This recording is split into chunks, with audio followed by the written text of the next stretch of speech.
የዛሬው ጥልቅ ትንታኔያችን ትኩረት የሚያደርገው ታሪክን፣ ቋንቋንና ስልጣንን በሚያስተሳስር እጅግ ውስብስብ በሆነ ርዕስ ላይ ነው። በእጃችን በኢንላይትመንት ማኅበራት ውስጥ የላቲን ዘይቤዎች የተሰኘ ሰነድ አለ። አው ይህ ሰነድ በጣም ሰፊ እና አስገራሚ መረጃዎችን የያዘ ነው። ልክ ነሽ። የዛሬው ጥልቋችን እንግዲህ ከዚህ የታሪክ ማህደር በመነሳት የምዕራባውያን ምስጢራዊ ማኅበራት የላቲን ቋንቋንና የብርሃን ወይም ኢሉሚኔሽን ዘይቤን ለዘመናት እንዴት እንደተጠቀሙበት መመርመር ነው። ብዙ ጊዜ የላቲን ቋንቋን ስናስብ በቤተ መጻሕፍት ውስጥ አቦራ የጠጣ የጥንት ቋንቋ ብቻ አድርገን ልንወስደው እንችላለን። እውነት ነው። ግን ጉዳዩ ከዚያም ያለፈ ነው። በትክክል ምስጢራዊ ማኅበራት ዝም ብሎ ሳይሆን ሕጋዊነትን ለማግኘትና ልዩ የሆነ ምስጢራዊ ድባብ ለመገንባት የተጠቀሙበት ጠንካራ መሳሪያ ነው። እሺ፣ ይህንን ጉዳይ ደረጃ በደረጃ እንመልከተው። ቃላቱ እና ጽንሰ ሐሳቦቹ ከየት መጡ ከሚለው ብንጀምር ጥሩ ይመስለኛል።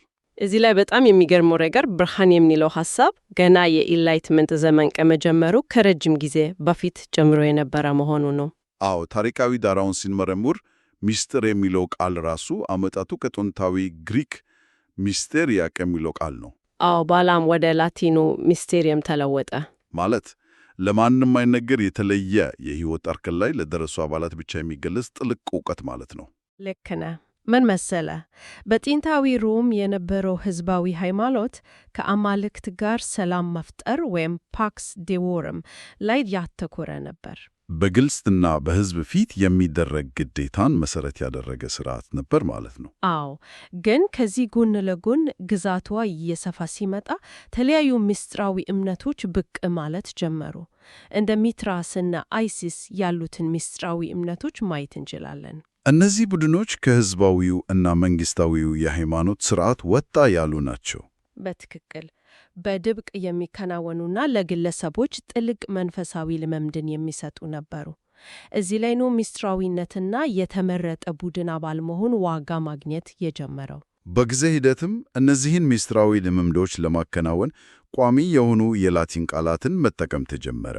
ይሄ እንግዲህ የላቲን ቋንቋን ከተደበቀው ዕውቀት ጋር አቆራኝቶት አልፏል። ይሄ የቋንቋና የተደበቀው ዕውቀት ቁርኝት እያደገ መጥቶ በ15ኛው ክፍለ ዘመን መገባደጃ ላይ ኢሉሚናቲ የሚለው ቃል ጥቅም ላይ መዋል ጀመረ። አዎ፣ ኢሉሚናትስ ወይም ብርሃን ያገኘ ከሚለው የላቲን ቃል የመጣ ነው። ቃሉን ይጠቀሙበት የነበሩት ቡድኖች ራሳቸውን ካልተማረው እና በጨለማ ውስጥ ካለው ሰፊው ማህበረሰብ የተለዩ መሆናቸውን ለማሳየት ነበር አይደል? አዎ፣ ዋናው ነጥብ የላቲን ቋንቋን ተጠቅመው የልሂቃን አጥር መገንባታቸው ላይ ነው። ይህ አጥር መገንባት ወደ ትልቁ እና በታሪክ ውስጥ በስፋት ወደሚታወቀው የባቬሪያን ኢሉሚናቲ አምጣናል። ጊዜውን ወደ ግንቦት 1 1776 ቦታውን ደግሞ ወደ ጀርመን ኢንጎልስታድ ስንወስድ አዳም ዋይስሃውፕት የተባለ የሕግ ፕሮፌሰር እናገኛለን። ይሄ ሰው ነው እንግዲህ ቡድኑን የመሰረተው። አዎ፣ መጀመሪያ ላይ ቡድኑን ፍጹማውያን ወይም ፐርፌክቲቪሊስትስ ብሎ ነበር የሰየመው። የሰውን ልጅ በምክንያታዊነት ማሻሻል ይቻላል ብሎ ስለሚያምን ነው። የዋይስሃውፕት ታሪክ የዘመኑን የተቃረነው ባህሪ በደንብ ያሳየናል። እሱ ራሱ የካቶሊክ የጀዙዊት ትምህርት ቤት ተማሪ ነበር አይደል? ልክ ነህ። ግን ጀዙዊቶች በባቫሪያ ትምህርትና ፖለቲካ ላይ በነበራቸው ፍጹም የበላይነት እጅግ ተማሮ ነበር። ቤተ ክርስቲያኒቱ ምክንያታዊነትንና የሳይንስን በር ዘግታለች ብሎ ስላመነ ይህንን ስርዓት ለመገልበጥ ወሰነ። እዚህ ላይ ነው ነገሩ እጅግ አስገራሚ የሚሆነው። አዎ፣ መዋክሩን እንዴት እንዳዋክረው ስቃይ ይገርማል። ዋይስሃውፕት የጀዙዊቶችን አስተምሮ አምሮ ቢቃወምም የራሱን አብዮታዊ ምስጢር ማኅበር ለመዋቅሮ የተጠቀመው ልክ እንደነሱ ጥብቅ የሆነ የሥልጣን ተዋረድን ነው። የጠላቱን የጦር መሳሪያ ተጠቅሞ ጠላቱን ሊዋጋ ሞከረ ማለት ነው። በትክክል። ይህ በጣም ስትራቴጂካዊ እርምጃ ነበር። መዋክሩን በሦስት ዋና ዋና እርከኖች ከፍሎታል። የመጀመሪያው ክፍል የጀማሪዎች ሲሆን ሙሉ በሙሉ ስነ ምግባርን እና ባህርን በማነጽ ላይ ያተኮረ ነበር። አዳዲስ አባላት ሚነርቫል በሚባል ማዕረግ ነበር የሚጀምሩት። አዎ፣ የስያሜ የተወሰደው ከጥንታዊቷ የጥበብ አምላክ ሚነርቫ ነው። ሁለተኛውስ እርከን? ሁለተኛው ክፍል ከፍሪሜሳንሪ ጋር ያለውን ግንኙነት የሚያስተዳድር ሲሆን፣ ሦስተኛውና ከፊተኛው እርከን ደግሞ የእውነተኛውን ምስጢርና ፍልስፍና ጥግ የያዘው ክፍል ነበር። የቡድኑ እውነተኛ ፖለቲካዊ ዓላማ ማለትም ንጉሣዊ አስተዳደሮችን መገልበጥ የሚገለጸው እዚያ የመጨረሻው እርከን ላይ ለደረሱት ብቻ ነበር። እና ደግሞ አባላቱ ማንነታቸውን ለመደበቅ የጥንት ስሞችን ይጠቀሙ ነበር። ዋይስሃውፕት ራሱን ስፓርታከስ በማለት ሰይሞ ነበር።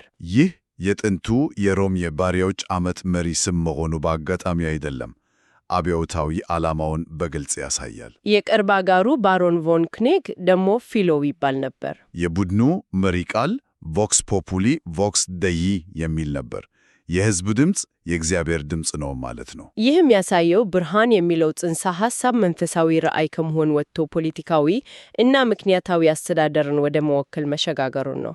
ጥንታዊ ሪፐብሊካዊ ሐሳቦችን በላቲን ቋንቋ በማሸግ አብዮታዊ አጀንዳቸውን የተከበረ እና ሕጋዊ አስመስለው አቀረቡት። ታሪካዊነቱን በገለልተኝነት ስንመረምር ግን ይህ ማኅበር የነበረው የሕይወት ዘመን በጣም አጭር መሆኑን እንረዳለን። አዎ፣ የባቫሪያ መንግሥት ቡድኑን እንደ ብሔራዊ ስጋት ስላየው ማኅበሩን አግዶታል። ከ1784 እስከ 1790 ባሉት ዓመታት ውስጥ እገዳዎችን አውጥቶ አባላቱን በትኗቸዋል። ምንም እንኳን ማኅበሩ በአጭር ጊዜ ቢፈረስም መታገዱ ግን ለዛሬው ዘመን የሴራ ጽንሰ ሐሳቦች ትልቅ መነሻ ሆኗል። ልክ ነህ። ግን የታሪክ ተመራማሪዎች የማኅበሩን እውነተኛ የፖለቲካ ተጽዕኖና በኋላ ላይ የተፈጠሩትን የተጋነኑ የፈጠራ ታሪኮች ለይቶ ማስቀመጥ አስፈላጊ መሆኑን ይገልጻሉ። የባቫሪያን ኢሉሚናቲ የፖለቲካ ብርሃንን ሲፈልግ፣ ሁሉም ምስጢራዊ ማኅበራት ግን ዓላማቸው ፖለቲካ አልነበረም። አዎ፣ መንፈሳዊ ብርሃንን የሚፈልጉ ሌሎች ትልልቅ ተቋማትም ነበሩ። ወደ ፍሪሜሰንሪ ስንመጣ የላቲን ቋንቋ እና የብርሃን ዘይቤ ፍጹም የተለየ ትርጉም ይዞ እናገኛቸዋለን። አዲስ የፍሪሜሰነሪ አባላት የሥነ ሥርዓት ሂደታቸውን ሲያደርጉ ከጨለማ ወደ ብርሃን እንደሚመጡ ነው የሚታሰበው። መሪ ቃላቸው ሉክስ ኤቴኔብሪስ ወይም ብርሃን ከጨለማ የሚል ነው። በፍሪሜሰንሪ ፍልስፍና ውስጥ ብርሃን ወይም ሉክስ እውነትን እና ስነ ምግባራዊ መነቃቃትን ሲወክል፣ ጨለማ ደግሞ የእውቀት እጦትን ያሳያል። እውነት ሊመጣ የሚችለው ከእውቀት ማጣት ጨለማ ውስጥ በሚደረግ ጥልቅ የግል ፍለጋ ነው ብሎ ያምናሉ። በተጨማሪም በ33ኛው ዲግሪ ላይ የሚገኘው ታዋቂው ኦርዶ አብካው የሚለው የላቲን መሪ ቃል አለ። ትርጉሙ ስርዓት ከሁከት ማለት ሲሆን ከመደናገር እና ካለመወቅ ወጥቶ ወደ ተደራጀ አእምሮአዊ እውቀት የመምጣትን ጉዞ ያመለክታል። መንፈሳዊ ለውጥን በከፍተኛ ደረጃ ካራመዱት ማኅበራት መካከል ደግሞ በ17ኛው ክፍለ ዘመን የተነሳው ሮዚክሩሺያኒዝም በዋናነት ይጠቀሳል። የእነሱ ዓላማ ፖለቲካዊ አብዮ ሳይሆን ጥልቅ መንፈሳዊ እና አልኬሚያዊ ለውጥ ነበር። መሪ ቃላቸው ኢንሉሚኔቶ ቪዴቤሙስ ሉሚን፣ በአንተ ብርሃን ብርሃንን እናያለን ማለት ነው። እዚህ ላይ የሰው ልጅ ዝም ብሎ ምክንያታዊ ተመራማሪ ሳይሆን መለኮታዊ እውነትን ተቀባይ መሆኑን ያሳያል። የሮዚክሩሺያኖችን የላቲን አጠቃቀም ስንመለከት ቋንቋውን እንደ ምስጢራዊ ኮድ እንዴት እንደተጠቀሙበት ማየት ይቻላል። አዎ፣ ያ የመስቀሉ ኮድ እጅግ የረቀቀ ነው። በቃ የክርስትናን ማዕከላዊ ምልክት የሆነውን መስቀል ወስደው የመስቀሉን አቋራጭ መስመሮች በመጠቀም ኤልቪ እና ኤክስ የሚሉትን የላቲን ፊደላት ከውስጡ መቅረጽ ችለዋል። ሉክስ ወይም ብርሃን የሚለውን ቃል ማለት ነው። ልክ ነህ። ይህ ማለት ግልጽ እና ሕዝባዊ የሆነውን ሃይማኖታዊ ምልክት ወስደው የራሳቸውን ምስጢራዊ ትርጉም በውስጡ ሸሽጎታል ማለት ነው። የብዙሃኑን ምልክት የልሂቃኑ ኮድ አደረጉት። በተጨማሪም ከዚህ ጋር የተያዘ ሌላ ምስጢርም ነበራቸው አይደል? አዎ፣ ፖስት አኑስ ሲኤክስ ፓቴቦ የሚል ጽንሰ ሐሳብ ነበራቸው። ከ120 ዓመታት በኋላ እከፈታለሁ ማለት ነው። 120 ዓመት የራሱ የሆነ ጥልቅ የጂኦሜትሪና የነገረ መለኮት ስሌት ያለው የጥበብን መደበቅ እና በጊዜው መገለጽን የሚያሳይ ተምሳሌት ነው። ይህ የመደበቅ እና የመገለጽ ሂደት በ19ኛው ክፍለ ዘመን መገባደጃ ላይ ሌላ መልክ ያዘ።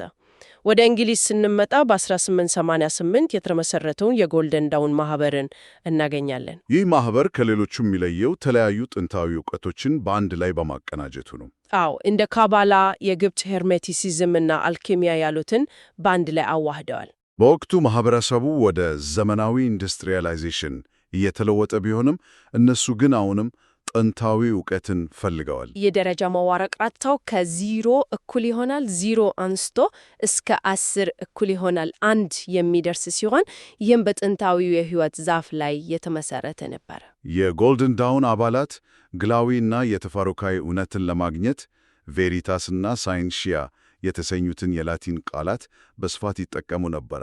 እውነትና ዕውቀት ማለት ነው። ለነሱ እነዚህ ቃላት ዝም ብሎ መጠሪያዎች ሳይሆኑ አባላቱ ሊደርሱባቸው የሚገቡ ተጨባጭ የመንፈሳዊ እርከኖች ነበሩ። ታዲያ እነዚህ ሁሉ ማኅበራት ፖለቲካዊ አብዮተኞቹም ሆኑ መንፈሳዊ አልኬሚስቶቹ አንድ የሚያመሳስላቸው ትልቅ ነገር አለ። የላቲን ቋንቋ አጠቃቀማቸው ማለት ነው። አዎ፣ ግን የተለያዩ ዓላማዎች እያላቸው ለምን በአንድ ቋንቋ ተስማሙ? ለምንድን ነው የራሳቸውን አገር ቋንቋ ያልተጠቀሙት? ይህንን ከሰፊው ምስል ጋር ስናገናኘው የላቲን ቋንቋ ምርጫ 3 ዋና ዋና ስትራቴጂካዊ ምክንያቶች እንዳሉት በሰነዱ ላይ ተተንትነዋል። የመጀመሪያው ምክንያት ምንድን ነው? የመጀመሪያው የእውቀት ሕጋዊነት ነው። ማኅበራቱ ላቲንን ሲጠቀሙ አዲስና ያልፈተነ ሐሳብ ሳይሆን ጥንታዊ እና የተከበረ እውቀት ይዘው እንደመጡ ለሕዝቡም ሆነ ለራሳቸው ያሳያሉ። በ1751 የወጣውን የፈረንሳይኛ ኢንሳይክሎፔዲያ መቅደምን እንደ ምሳሌ ማንሳት እንችላለን። ልክ ነው። ጸሐፊው ዲአለምበርት ላቲን የሳይንስና የትክክለኛ እውቀት ቋንቋ ለመሆን ብቁ መሆኑን አስፍሯል። ሚስራዊ ማኅበራቱም ትምህርታቸውን ከቅዱስ ሳይንስ በማቅረብ የዚህ የጥንት ጥበብ ወራሾች መሆናቸውን ለማሳየት ቋንቋውን ተጠቀሟል። ሁለተኛው ነጥብ ደግሞ ዓለም አቀፋዊነት ነው። በዚህ ዘመን አውሮፓ በብዙ ቋንቋዎች የተከፋፈለች ብትሆንም የላቲን ቋንቋ ግን የተማረው ክፍል ሁሉ መግባቢያ ነበር። አዎ፣ ከተለያዩ ሀገራት የመጡ አባላት ያለምንም የቋንቋ እንቅፋት ሐሳባቸውን እንዲለዋወጡ የሚያስችል የጋራ ድልድይ ሆኖ አገልግሏል። ሦስተኛው ምክንያት ሦስተኛው ምስጢራዊነት መሆኑ ነው። የላቲን ቋንቋ ያለው ጥንታዊና ክብደት ያለው ስሜት አባላቱ ከተራው ሕዝብ የተለየ እና ልሂቅ ማኅበረሰብ ውስጥ እንዳሉ እንዲሰማቸው ያደርጋል። የቋንቋው አጥር ማኅበሩን ከውጭው ዓለም ያጠብቀዋል ማለት ነው። ቋንቋው የጋራ ቢሆን ብርሃን ስለሚለው ጽንሰ ሐሳብ ግን በሁለት ፍልስፍናዎች መካከል ትልቅ ልዩነት ነበረ። በአንድ በኩል ሉሜን ናቱራሌ ወይም የተፈጥሮ ብርሃን አለ። ይህ የሰው ልጅ በተፈጥሮ ያለው ምክንያታዊነትና የማሰብ ችሎታ ነው። ፈላስፋው ሬኔ ዴካርት ይህንን ሐሳብ በስፋት አራምዶታል። በሌላ በኩል ደግሞ ሉሜን ዲቪኖም ወይም መለኮታዊ ብርሃን የሚለው ሐሳብ አለ። ይህ በእውቀት ብቻ የሚገኝ ሳይሆን ከመለኮታዊ ኃይል ጋር በመገናኘት የሚገኝ መንፈሳዊ መገለጽ ነው። የአልኬሚ ጠበብ የነበረው ሃይንሪች ኩንራት እንዳለው የሰው ልጅ ምክንያታዊነት የነፍስ አንድ ክንፍ ብቻ ነው። እውነተኛ ጥበብ ላይ ለመድረስ ግን ይህ አእምሮ በመለኮታዊው ብርሃን መለኮስ አለበት ይላል። የፈረንሳይ እና የጀርመን የብርሃን ጓደኞች የተባሉ ማኅበራት ደግሞ ይህንን ሐሳብ በመጠቀም ቤተ ክርስቲያን ምክንያታዊነትን እንድትቀበልና የጭፍን እምነትን እንድትተው የውስጥ ተሃድሶ ለማምጣት ይሞክሩ ነበር። እንግዲህ ይህ ሁሉ ታሪካዊ ጉዞ አንድ ጠቃሚ ጥያቄ ያስነሳል። የድሮ አብዮታዊ እና ምስጢራዊ የብርሃን ፍለጋ ዛሬ ተፍቷል ወይስ መልኩን ቀይሯል የሚለው ነው አይደል? አዎ፣ በሰነዱ ትንታኔ መሰረት የምስጢራዊ የነበረው ትግል ዛሬ የመንግስትና የሥርዓት ጠባቂ ወደ መሆን ተቀይሯል። የዘመናችን ትልልቅ የትምህርት ተቋማትና ዩኒቨርሲቲዎች መሪ ቃላትን ብንመለከት የዚህኑ ታሪካዊ ሂደት ትሩፋት እናገኛለን። የዩኒቨርሲቲዎቹ መሪ ቃላት ታሪክን እንዴት እንደወረሱት ማየቱ በእውነት አስገራሚ ነው። የካሊፎርኒያ ዩኒቨርሲቲ መሪ ቃል ፊያት ሉክስ ወይም ብርሃን ይሁን ይላል። የሃርቫርድ ዩኒቨርሲቲ ቬሪታስ ወይም እውነት የሚለውን ሲጠቀም፣ የየል ዩኒቨርሲቲ ደግሞ ሉክስ ኤት ቬሪታስ ማለትም ብርሃንና እውነት የሚለውን ቃል መርጧል። ያኔ በድብቅና በሚስጥር ይፈለግ የነበረው አብዮታዊ ዕውቀት ዛሬ በይፋዊ የትምህርት ተቋማት ውስጥ ስልጣንና ሕጋዊነትን ለማሳየት እየዋለ ነው። በቃ አብዮቱ ራሱ ተቋም ሆኗል ማለት ይቻላል። የኤንላይትመንት ዘመን ታሪክን ስናጠና የምናየው ትልቅ ተቃራኒውም ይሄው ነው። የሰውን ልጅ ከተረትና ከጭፍን እምነት አውጥቶ በምክንያታዊነት እንዲመራ ምስጢራዊና ስነ-ስርዓታዊ የሆኑ መንገዶችን መጠቀም ግድ ብሎ ነበር። የላቲን ቋንቋ ምክንያታዊ ሐሳቢዎችን እና መንፈሳዊ ምስጢር ፈላጊዎችን በአንድ ላይ ያገናኘ ሕጋዊነትን የሰጠና የለውጥ መሳሪያ የሆነ ጠንካራ ድልድይ ነበር። ይህ ሁሉ እንግዲህ ዛሬ ላለነው ለኛ ትልቅ ትምህርት ይሰጠናል። ታሪካዊ ምስጢራዊ ማኅበራት ዕውቀትን ለመቆጣጠር የላቲን ቋንቋና ውስብስ የደረጃ ተዋረድን እንደ ግርዶሽ ተጠቅመዋል። ይህ ጉዳይ የዘመናችንን የመረጃ ፍሰት ማን እንደሚቆጣጠረው እና እንዴት እንደሚታጠር ቆም ብለን እንድንጠይቅ ያደርገናል። በጣም ትክክል ነው። ምናልባት ዛሬም ቢሆን የዘመናችን ተቋማትና የቴክኖሎጂ ኩምፓኒያዎች አብዛኛው ሰው በማይረዳው እጅግ ውስብስ የቃላት አጠቃቀም እና ረቂቅ አልጎሪዝም ዕውቀትን በመቆጣጠር ላይ ይሁኑ።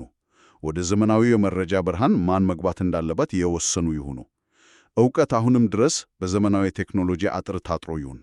ይህ ጥያቄ ሁላችንም በዙሪያችን ያለውን መረጃ በምንቀበልበት ጊዜ በጥልቀት እንድናስብበትም ያደርግናል። የዛሬው ጥልቅ ትንታኔያችን በዚህ ይጠናቀቃል።